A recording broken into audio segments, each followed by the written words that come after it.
Hi everyone, how is everybody doing? So in this lecture, we'll be talking about the assignment number 11 regarding the matrix or 2D array. So let me share my screen so you can see what the question is asking. So this is assignment number 11. So basically an n by n matrix is called a positive Markov if two requirements are met. If each element is positive, every single number or value is positive. That means if one is negative, then it's not positive Markov. That's the first condition. And then the sum of each row, the first row should be 1, the second row should be 1, the third row should be 1. That's if we have 3 by 3. If we have 4 by 4, so here we have only 3 by 3. So the function is only applicable to 3 by 3. Okay, that's why if you look at the function, it says 3 columns. Okay, so 3 by 3 matrix. So how do we do that? Okay, so let me give you like an explanation or make sure you put and I'll put you in the right direction. So let's switch to Visual Studio and then give you an idea about how to approach this problem. Okay, so let me share Visual Studio. All right, so this is, we're going to put the function here. So the function returns bool, that means either true or false, and its code is Markov. And it accepts a double 2D array. So I put, until you put the number of columns is required. And then let's say the name is maths, okay? Okay. So how do we approach that? So as I said, the first one, let me see here. I think it should be first here.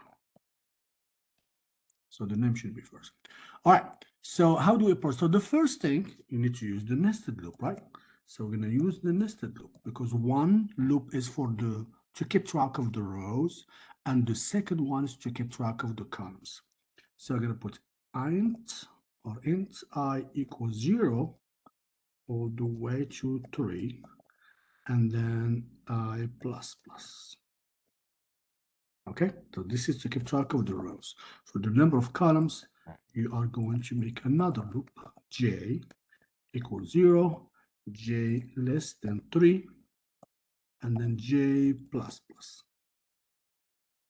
Okay, so now the first thing you need to do, make sure every number is positive, which means if we find one single negative number, then it's false. The function returns false. So we're going to put if any number. So if math ij, if it is negative, that means if it's less than 0, then that should return false and exit the loop. You don't even have to finish. So if it is, but if it's positive, you continue. So I'm going to put here return false, or you can put return 0. 0 and false means the same thing in C++.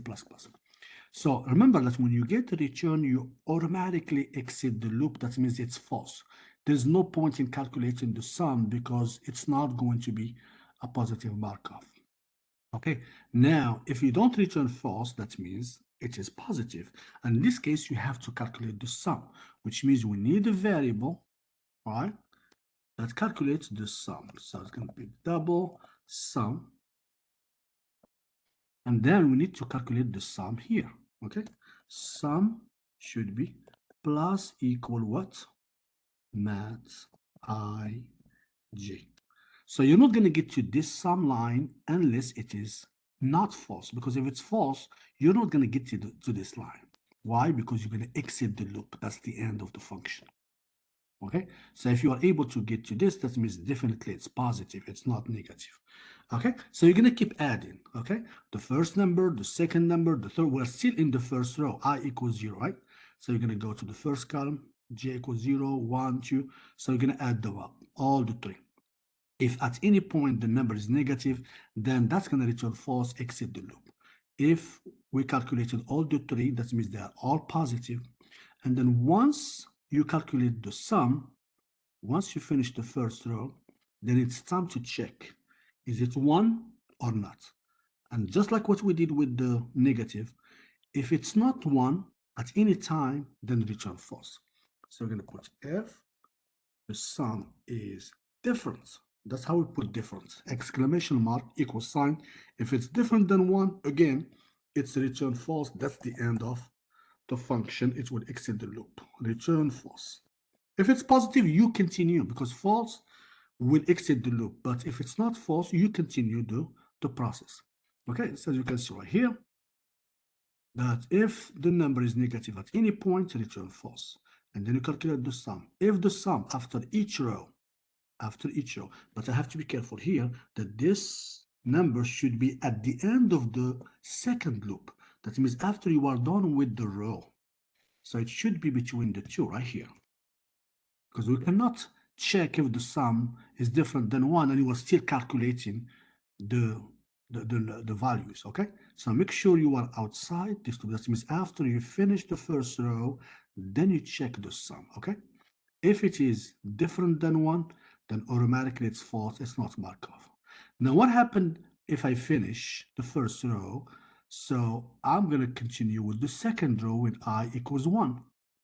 So in this case, I have to reset sum because I don't want to continue with the same value. You need to start over from sum. So sum should be set to 0. So I don't really need it here, but I'm just going to declare it here. But here, you need to make sure that you reset it to 0. Why? Because you want to start over from 0. And then you start adding the numbers again. Okay? So as you can see right here, so this will continue on and on every row. That means if you get to the end, at the end right here, that's when you return true. That means if you go through all this process, you never had any value negative, you never had any sum different than 1, then it must be true. It is a Markov matrix, okay? So at the end, you put return true. This is called the default return. The default return. That means if no return false took place because of the negative number, or no return false because the sum of any row is different than 1, then it must be true. So make sure you put return true at the end of the loop as the default return. So that's pretty much how the question or the assignment number 10 works. I hope this helps. So don't forget, you need to add return true at the end to make sure that at the end, when you went through the entire process, never false was returned, then it must be true. So put it at the end right here. You put return true. Okay. So I hope this helps. Okay. I hope this helps. If you have any questions, please let me know, okay? All right, let me just stop this. And yeah, let me know if you have any questions. Thank you.